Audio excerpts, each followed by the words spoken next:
একবার আল্লাহ শব্দ বললে 50টা নেকি, কারণ আল্লাহ শব্দটার মধ্যে 5টা অক্ষর। আল্লাহ একবার বললেন, আপনার আমলনামায় 50টা সব লেখা হয়ে গেল। তো এই আল্লাহকে ডাকবো না তো আমি কাকে ডাকবো? আমি কত বড় গাফেল। ছেলে আপনাকে আব্বু আব্বু বলে ডাকলে আপনার কাছে খুশি লাগে, আল্লাহ বলে আর গোলাম তুই আমাকে আল্লাহ আল্লাহ বলে ডাক, আমার কাছে তো খুশি লাগে। তুই কেন ডাকস না আমাকে? এই জন্য অটোতে বসে আছি, কোনো কাজ নাই, মনে মনে আল্লাহ আল্লাহ আল্লাহ আল্লাহ আল্লাহ আল্লাহ আল্লাহ বলতো, সুবহানাল্লাহ সুবহানাল্লাহ। অনেক সওয়াব হবে।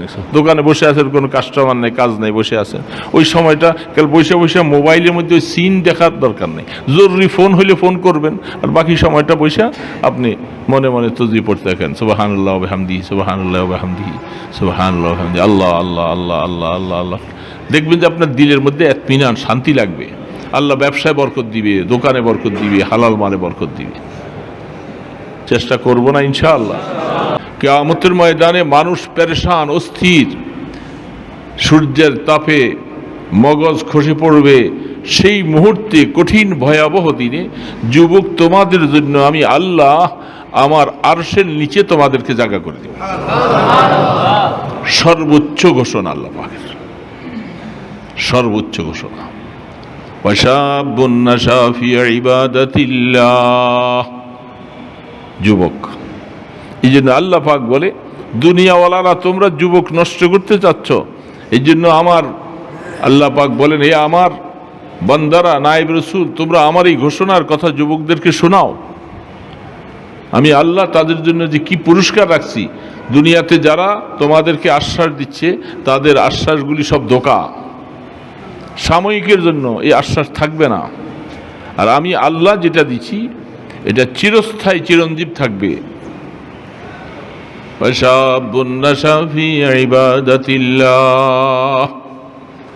যেই যুবক তুমি আল্লাহর ইবাদতে হায়াত কাটাইছো, আল্লাহর সাথে সম্পর্ক করেছো, কিছু মুসিবত সমস্যা পড়ে গেলে আল্লাহর কাছে চাও, আল্লাহ পাক থেকে তুমি সব কিছু সমাধান পাইতে চাও, তার দিকে তুমি যদি ধাবিত হয়ে যাও, আল্লাহ পাক বলে, যুবক তুমি আশ্বাস রাখো। জুয়ানিটা এভাবে কাটাইয়া তুমি বার্ধক্য হয়ে যাও, আর এই অবস্থায় তোমার হায়াত কাটো। যখন বার্ধক্যে চলে আসবা, 70-80 বৎসর যখন হয়ে যাবে, তোমার জন্য পুরস্কার হলো 80 বৎসর বয়স হয়ে গেলে ফেরেশতাদেরকে বলবে, এর আর গুনাহ লেখো না, এ তো সারাটা জীবন আমার গোলামি করছে, সে আমার একজন বিশ্বস্ত বান্দা হয়ে গেছে, সে আমাকে ছাইরে আর যাবে না কোথাও। হুয়া আমিনুল্লাহি ফিল আরদ, সে আমার একটা বিশ্বস্ত বান্দা। সেই জুয়ান থেকে নিয়ে সে আমার গোলামি যে শুরু করেছে, আমাকে ভুলে নাই সে। তার সামনে কত রকমের ধোঁকা, কত কিছু আসছিল, সেই ধোঁকাগুলাকে সব হাত থেকে সরাই দিয়া আল্লাহ পাকের সাথে আছেন। আল্লাহ পাক বলে, তুমি যখন আমাকে এইভাবে ধরে রাখছো, আমি তোমাকে ভুলবো না। যে কতদিন তুমি এখন শেষ জমানায় আইসা, শেষ হায়াতে বেঁচে আসো, তোমার আর কোনো গুনাই লেখা হবে না। আল্লাহ পাক বলো, আর গুনাহ করবেই না, সে তো আমার সাথে তার সম্পর্ক গভীর হয়ে গেছে। হুয়া আমিনুল্লাহি ফিল আরদ ওয়া আসিরুল্লাহ ফিল আরদ, সে জমিনে আছে এখন, কখন আল্লাহ ডাক দিবেন এই আশায় বসে আছে। জেলখানার কয়েদির মতো, কখন মুক্তি হব, কখন মুক্তি হব, কখন আল্লাহ আমাকে মুক্তি করবে, সে আশায় বসে আছে। কিন্তু সে এখন দুনিয়া তার কাছে আর ভালো লাগে না। এই যুবকের কথা। যেন জোয়ানরা হায়াতের মোড় ঘুরাও। এতদিন এক হায়াত কাটাইছিলাম এক ধরনের মানুষের সাথে, আল্লাহর সাথে সম্পর্ক করো, তুমি নামাজি হও, তুমি দিনদার হও, তুমি রাসূলের সুন্নতের উপরে চলে আসো, দেখবা আল্লাহ তোমাকে কত ভালোবাসে, আল্লাহ তোমাকে কত মায়া করে। এই জন্য আল্লাহ পাকের ওয়াদা একটা চুল পরিমাণ বেশকম হবে না, চুল পরিমাণ বেশকম হবে না। আল্লাহ পাকের ওয়াদা সাহাবায়ে কেরাম 16 আনায় 16 আনা বুঝছে। ওই সময় আল্লাহ রসুল আল্লাহর থেকে কথাগুলি তার যুবক সাহাবাদেরকে শুনাইছেন। সেই যুবক সাহাবারা রসুলের কথা শুনে আসমানকে যেমন বিশ্বাস করেছে, সূর্যকে যেমন বিশ্বাস করেছে, চাঁদকে যেমন বিশ্বাস করেছে, আল্লাহ রসুলের কথাকে এমন বিশ্বাস করেছে। এই বিশ্বাস করার কারণে যুবক জীবন দিতে তৈরি হয়ে গেছে। সর্বোচ্চ সর্বকিছু মায়া তো হইল মানুষের জীবনের। মা বাবা আত্মীয় স্বজন সব ছেড়ে দিয়া জীবনটা দিতে প্রস্তুত হয়ে গেছে। বাস জিহাদে চলে গেছে যুবক। রসুলের কথা পুরা বিশ্বাস। এখন রসুল নাই, কিন্তু রসুলের কথাগুলি আছে। এই কথাগুলি ওলামায়ে কেরাম আপনাদের সামনে পেশ করে। এই কথাগুলি রসুলের কথা। আল্লাহ পাকের রসুল বলছিলেন, তুমি এরকমভাবে হায়াত পরিবর্তন করো। ওই রসুলের জামানায় সাহাবায়ে কেরাম তারা যেইভাবে পুরস্কৃত হয়েছে, আল্লাহ পাক ঘোষণা দিয়েছে, রাদিয়াল্লাহু আনহুম ওয়া রাদু আন, তোমাদের উপরে আমি আল্লাহ খুশি হয়ে গেছি। তারা বলেন যে আল্লাহ তোমার পুরস্কার পাইয়া আমরাও খুশি তোমার উপরে। সেই অবস্থাটা আল্লাহ মানুষকে মাঝে মধ্যে একটু ধাক্কা দেয়, একটু ইবতিলা করে, লিয়াবলুয়াকুম আইয়ুকুম আহসানু আমালা, তুমি কি করো তোমাকে একটু পরীক্ষা করে দেখি। এই জন্য একটা ধাক্কা দিছে, আজকে একটু সামান্য একটু ধাক্কা দিছে। এই ধাক্কার পরে যে আল্লাহ পাকের কথা বিশ্বাস করে সে পরিবর্তন হয়ে গেছে। সে ওই ধাক্কার পর থেকে তার সারাটা দিনের হালাত, মনের হালাত ভিন্ন রকম। যা আমি যদি এটাকে আল্লাহ পাক আরেকটু 2-4-5 সেকেন্ড বাড়াই দিত, ধুলিস্বাত আজকে এখানে মসজিদে বসা লাগতো না, ওই ঘরে থাকা লাগতো না, সব মিসমার হয়ে যেত সব। এই অবস্থা। এক এক দেশে ভূমিকম্পে কত মানুষ মারা যাওয়ার কথা শুনতেছি। এক এক এলাকায় কত বিল্ডিংকে বিল্ডিং সব পড়ে দস্তনাস হয়ে গেছে। আর এখানে কাকে দোষ দিবে, কে ভাঙছে, কারা কি করছে, কোন দেশ, কে অ্যাটেম্প ছাড়ছে, কে বোম ছাড়ছে, কোনো দোষ দেওয়ার কোনো অবস্থা নাই। কুদরতওয়ালার পক্ষ থেকে সামান্য একটু ছাইড়া দিছে সব। কত ক্ষমতা রাখেন আমার আল্লাহ, আমার আল্লাহ কত। এই কথাটা বুঝে আসলেই সহজ, তখনই দেখবেন যে আপনার জীবনের মোড় ঘুরে যাবে। কত ভুল বলা মানুষ, নিশাখোর, নামাজ পড়ে না, উল্টা পাল্টা চলে, হঠাৎ করে হয়তো মনটা আল্লাহ ঘুরে দিছে। ঘুরে দেওয়ার পরে সে জীবনের গুনার উপরে অনুতপ্ত হয়ে আল্লাহর কাছে কান্দে। বা সেদিন থেকে সে এত পাক্কা নামাজি, এত জিকিরওয়ালা, তেলাওয়াতওয়ালা, তসবিহওয়ালা হয়ে গেল, আল্লাহ পাক তাকে ওই জামানার অলি বানাই দিছে।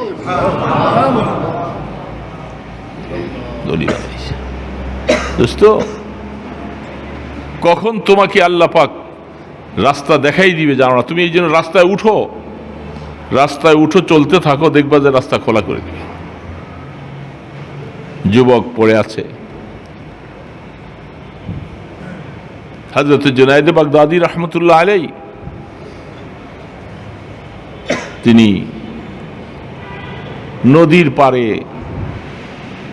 হঠাৎ করে দেখতেছেন যে মরুভূমির থেকে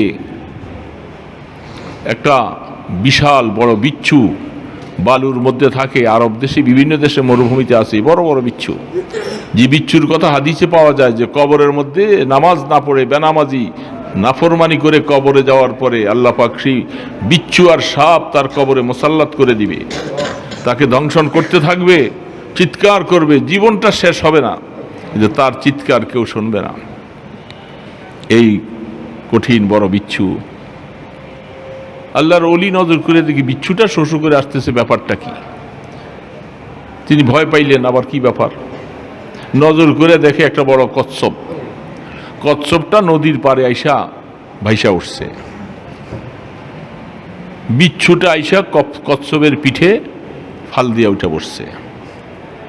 কচ্ছপ বিচ্ছুটাকে নিয়ে শোষো করে নদীর ওই পারে যেতেছে। আল্লাহর ওলি, আল্লাহর কুতুব তিনি চিন্তা করছেন এখানে আল্লাহ পাকের কোন একটা কুদরতের খেলা চলছে।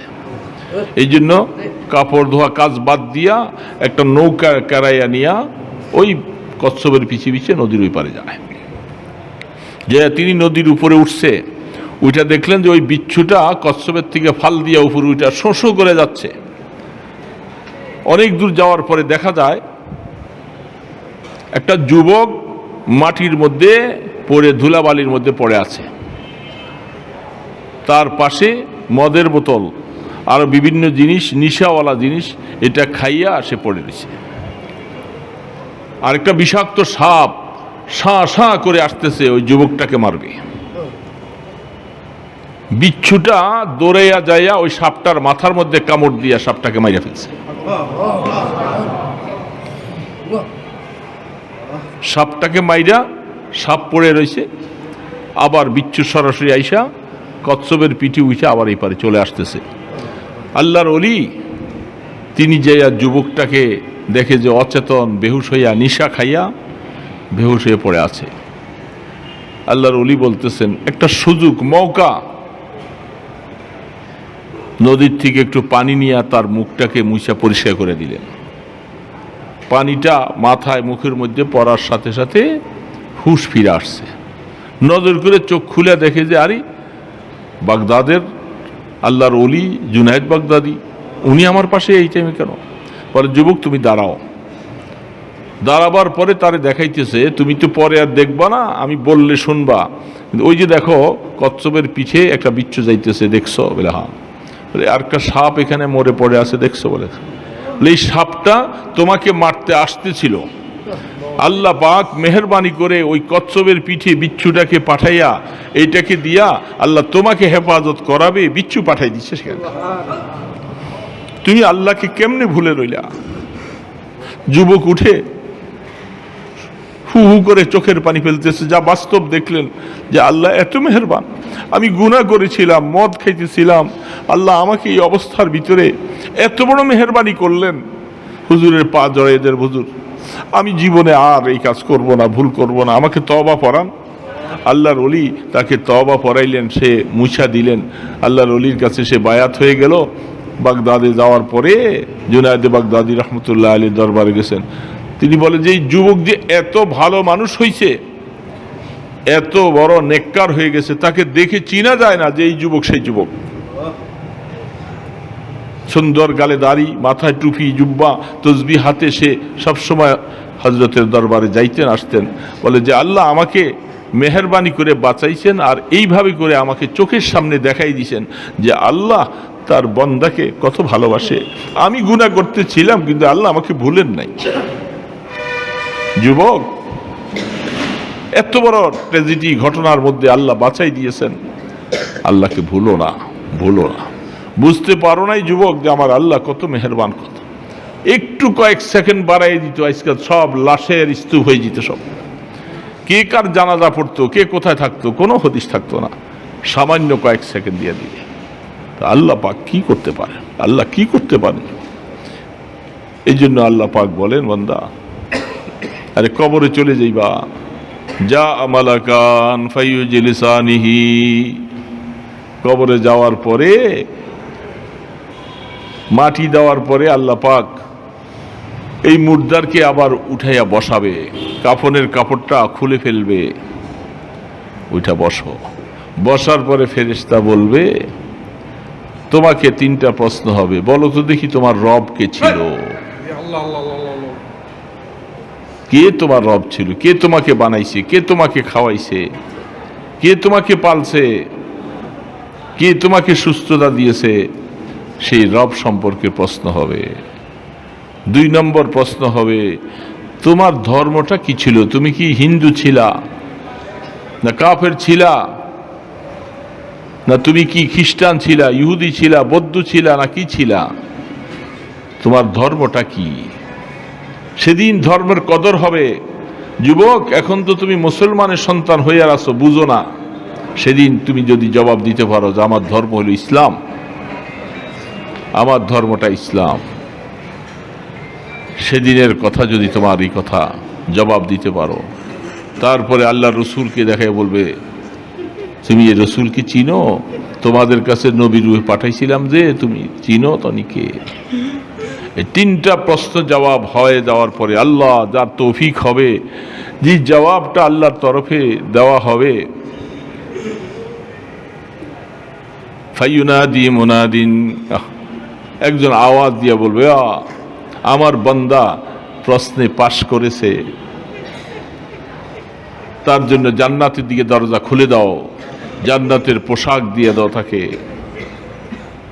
সে বলে তুমি আরাম করতে থাকো, কিয়ামতের দিন তোমাকে ডাকা হবে, আর আগে না, কোনো শাস্তি নাই। কবরটা এরকম হবে দোস্ত, যদি আল্লাহর সাথে সম্পর্ক করে যেতে পারি, আল্লাহর সাথে যদি সম্পর্ক করে যেতে পারি। আর যত মানুষের সাথে সম্পর্ক করো সে ধোঁকাবাজ, সে তোমাকে কিছুই দিতে পারবে না। তুমি অসুস্থ হইবা, তোমাকে সুস্থ দিতে পারবে না। তুমি অভাবে পড়ে যাইবা, মুসিবতে পড়ে যাইবা, তোমাকে সে কিছুই দিতে পারবে না। সব ধোঁকাবাজ। আল্লাহই একমাত্র আমাদের বন্ধু, আল্লাহই মোমেনের বন্ধু, আল্লাহই তোমাকে আশ্রয় দিবে। এই জন্য চোখের পাশে দিয়া তোমার চলে গেল এত বড় মুসিবতটা, তুমি পরিবর্তন হয়ে যাও যুবক। আগামী কাল থেকে তুমি পরিবর্তন হয়ে যাওয়া, আর যেন তোমার জীবনে নামাজ ছাড়া যেন তুমি না কাটাও, নামাজ ছাড়া যেন না কাটাও। আল্লাহকে ছাড়া তুমি যে আল্লাহর গোলাম, এটার পরিচয় হলো যে তুমি সময় মতো যখন আল্লাহকে সেজদা দিবা, আল্লাহ ও আমাকে আল্লাহ বলে স্বীকার করছে। তুমি আল্লাহকে সেজদা দিবেন, এটা সবচেয়ে বড় ইবাদত। তুমি আল্লাহকে যদি না ডাকো, কত আজে বাজে পথে রাস্তায় ফজরের সময় 8-10টা সন্ত্রাসী ছেলেবেলেরা এই আজান হয়ে যাচ্ছে, এই সময় মসজিদের গেটে ছুরি নিয়া একটা মানুষ যাইতেছে, তারা দৌড়ে ধইরা 8-10 জনে ধরলে সে আর কি করবে? তার কাছে টাকা ছিল কিছু, 10,000 টাকা ছিল, টাকাগুলো লেগে গেছে। এই টাকা নিয়ে কাকে খাওয়াবে, কি করবে? আরেকজনকে আঘাত করে তার থেকে টাকাগুলি নিয়ে গেলা, সেই বেচারা মনে ব্যথা, কষ্ট, মানে কষ্ট। যদি তোমার বউ বেটি থাকে তাদেরকে খাওয়াইবা, যখন তুমি শাস্তি তোমাকে আল্লাহ যখন দিবে, এরা তোমার চুল পরিমাণ তোমার ব্যথা কষ্ট নিবে না কেউ। তুমি কাকে খাওয়াইতে নিচ্ছ এই কথা, কাকে এই অবস্থা করতে চাচ্ছ? এই জন্য যুবক ফিরে আসো, ফিরে আসো। আর নয়, আর নামাজ ছেড়ে জীবন নয়, জীবনটা নামাজি জীবন হতে হবে।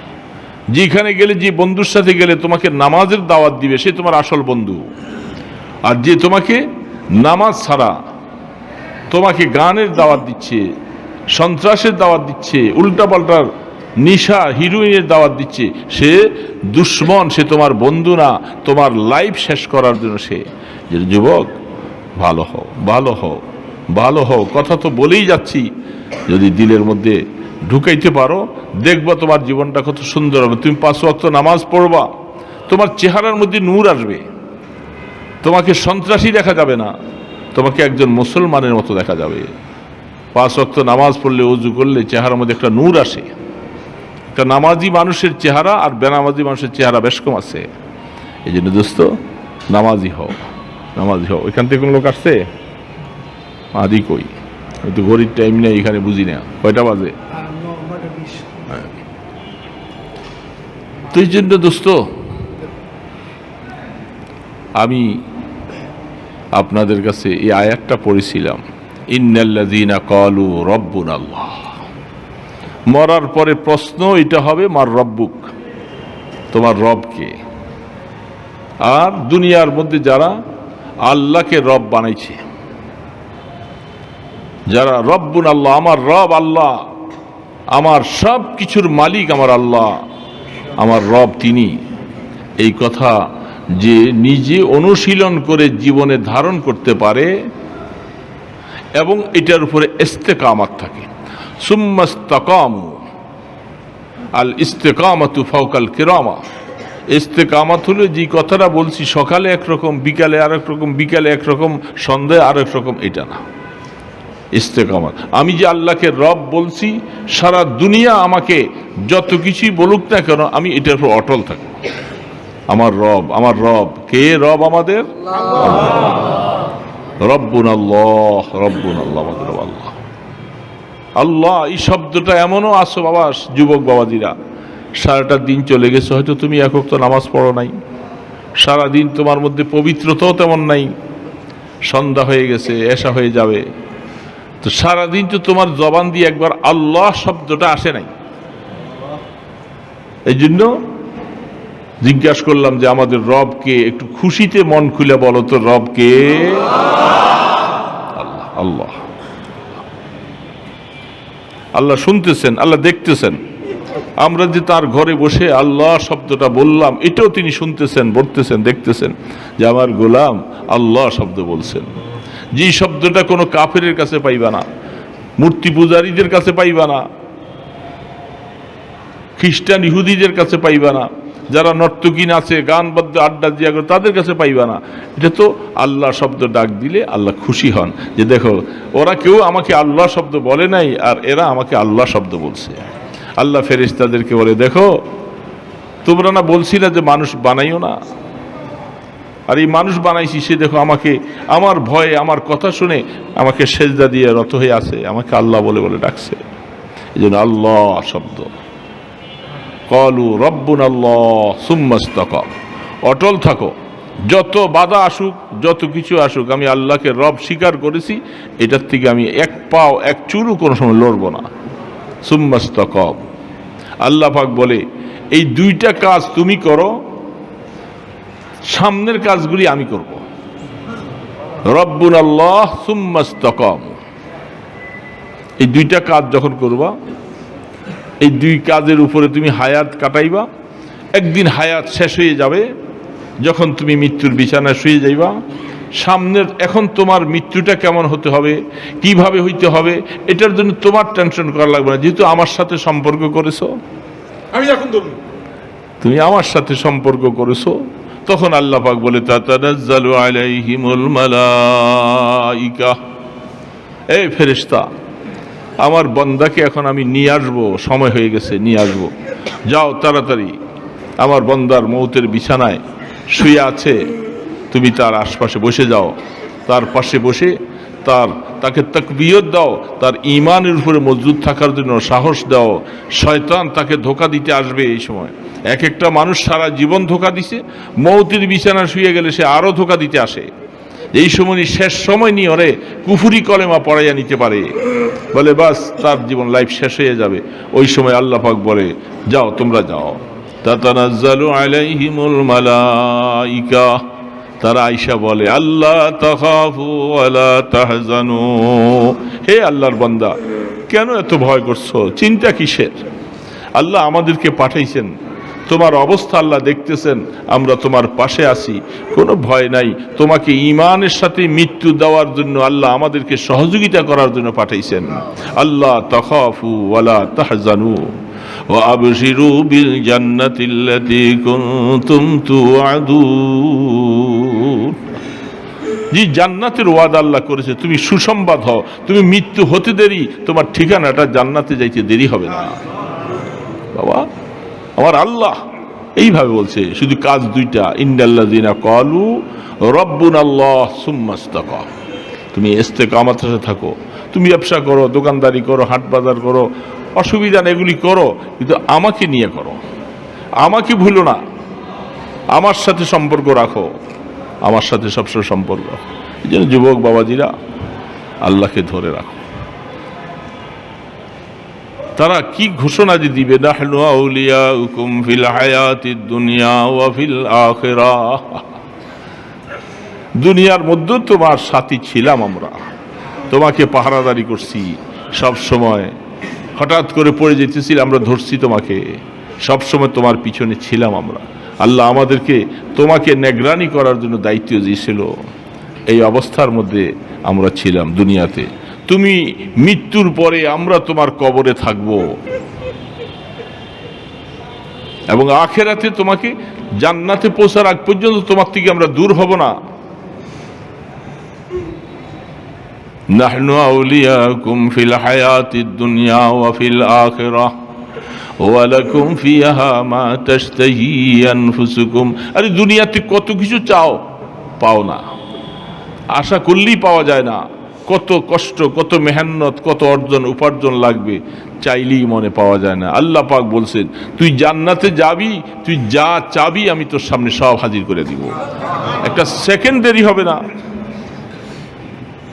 আদাতুল ইবাদিয়াস সালিহিন মা লা আইনুন রাআত ওয়ালা উযুনুন সামিআত ওয়ালা খাতারা আলা কলবি বাশার। আমার আল্লাহ পাক বলতেছে, তোর জন্য যে আমি কি তৈয়ার করে রাখছি, না তোমাকে বোঝানো যাইতেছে, না তুমি দেখেছো, না কোনো কল্পনা করেছো। শুধু আমার কথাটা বিশ্বাস করো, আমি আল্লাহ তোর জন্য কি তৈয়ার করে রাখছি। আমার আল্লাহ পাকের কথা সত্য তো? সত্য দোস্ত। যার বুঝে আসবে সে রূপ পাল্টাবে। কেন দুনিয়ার এই আনন্দময় কয়টা দিনের, শেষ হয়ে যাবে, শেষ হয়ে যাবে। কখন আসছে এই ভূমিকম্প আবার আল্লাহ দিতে পারে না? দিতে পারে। আর একটু মাত্রা বাড়াই দিলে তো আর শেষ হয়ে যাবে। বউ থাকবে কোথায়, তুমি থাকবা কই, বাবা কোথায়, ছেলে কই, স্ত্রী কই, তোমার সম্পদ কই, ব্যাংক ব্যালেন্স কই, সব শেষ। আল্লাহ কি করতে পারেন? ঠিক এরকম ভাবে কিয়ামতের সময় যখন আল্লাহ পাক বলে আসমানগুলি ভেঙে চুরচুর হয়ে পড়ে যাবে, এত বড় বিশাল আসমান, 7 আসমান সব ভেঙে যাবে, টুকরা টুকরা হয়ে যাবে। ইজাস সামাউন ফাতারাত। আল্লাহ পাক বলছেন, দেখো আমি সব করে দিব। তোমরা কি মনে করছো এগুলি ধরাই রাখছি আমি? কোনো ছাদ নেই, খুঁটি নেই, কিছু নেই। আমার কুদরতের উপরে সব টিকে আছে। একটা আসমানের মোটা 500 বৎসরের রাস্তা, এক আসমান থেকে আর আসমানে যাইতে 500 বছর লাগে। এরকম 60টা আসমান, সবগুলি মুহূর্তের ভিতরে ভাঙ্গিয়া সব তছনছ হয়ে যাবে। সারা পৃথিবীতে কত পাহাড়, পাহাড়গুলি কত বড় বড়। আল্লাহ পাক বলে এগুলি ওই সময় কিয়ামতের সময় ফু দিবে আর এগুলি সব তুলার মতো উঠতে থাকবে। আমার আল্লাহ পাক কোরআনে বলছেন তুলার মতো উঠতে থাকবে। এই জন্য দোস্ত, এটা বিশ্বাস করো, আখেরাতকে সামনে আনো, আখেরাত সামনে আসো। হায়াতের গাড়ি তো শেষ হয়েই চলছে। তুমি যেরকম করতেছো, আমরা তো দুনিয়া কাটাইতেছি, আমরাও বিবাহ শাদী করছি, আমাদেরও বাচ্চা কাচ্চা আছে, আমাদেরও হাট বাজার আছে, আমরাও চলতেছি। তা আমাদের মতো হইতে পারো না? কি অসুবিধা তোমার? তুমি ব্যবসা করো, তুমি নামাজি হও, তুমি দিনদার হও, তুমি জিকির আজকারওয়ালা হও, তেলাওয়াতওয়ালা হও, কি অসুবিধা?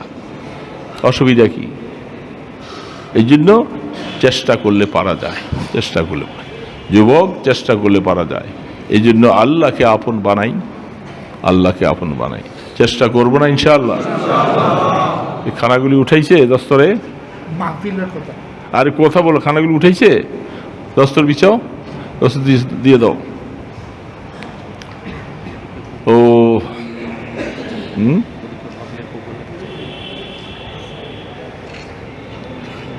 ও দোস্ত, বন্ধুরা, কি বলবো, শুধু বলতেছি। একদিন এই বলতে বলতেই তো একদিন শেষ হয়ে যাব, আর বলতে পারবো না, বলা শেষ হয়ে যাবে। যদি জীবনে পরিবর্তন হয়, মোড় ঘুরে যায়, মনে একটু শান্তি পাবো। বলছিলাম আল্লাহর বান্দারা শুনছে। এখন দেখা হয়নি বা দেখা আছে, কিয়ামতের ময়দানও একসময় দেখা হবে। সেদিন আফসুস করতে যেন না হয়। বলছিলাম কিন্তু শুনলো না, এত বলছি শুনলো না। আলাম ইয়াতিকুম রাসূলুম মিনকুম, কত আলেম ওলামারা তোমাদেরকে এত কথা বললো, এত কথা বললো, শুনলো না। শুনবা, এক সময় শুনবা। যেই সময় সময় শেষ হয়ে যাবে, ওই সময় আরেকবার আল্লাহ বলার সুযোগ পাইবে না। ওই সময় শুনলে কি হবে আর বাবা?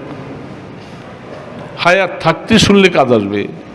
সেজদা দিতে পারবা, আল্লাহকে ডাকতে পারবা, ভালো কাজ করতে পারবা, সুবহানাল্লাহ পড়তে পারবা। সারাটা দিন কত চলে যায়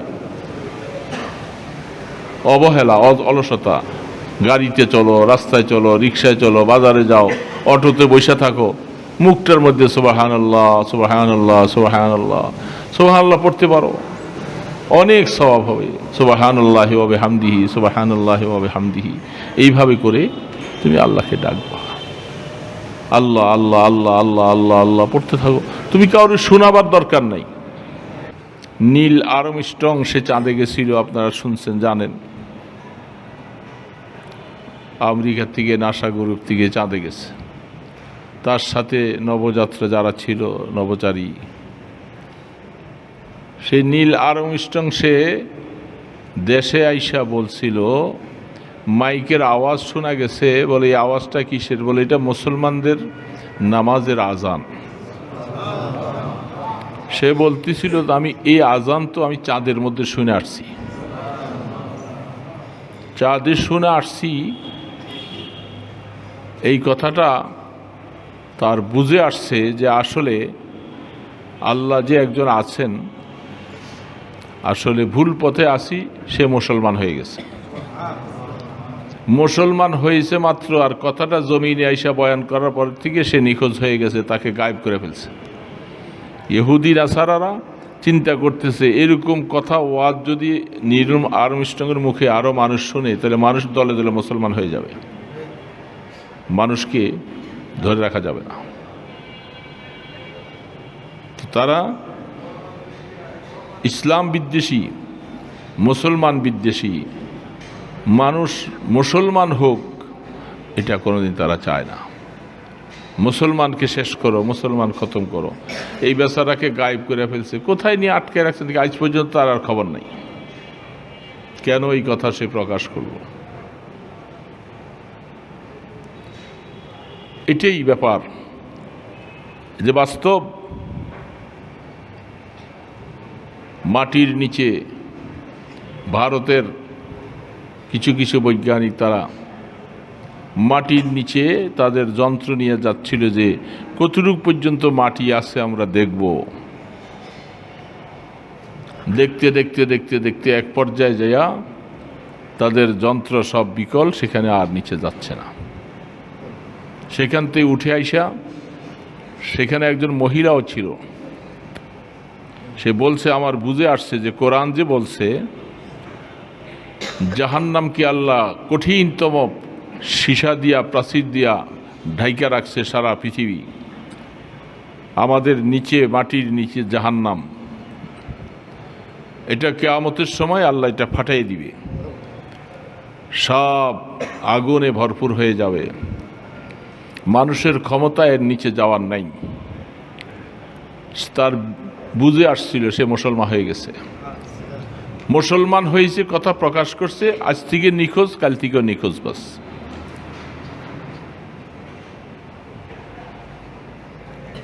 তাহলে কাফের মুশরিকেরা তারা মুসলমান, কারো কথায় কেউ মুসলমান হয়ে যাক এটা কোনোভাবে তারা চায় না। যুবকরা ইসলামের পথে আসুক, দ্বীনের পথে আসুক, এটা কোনোভাবে তারা সহ্য করে না।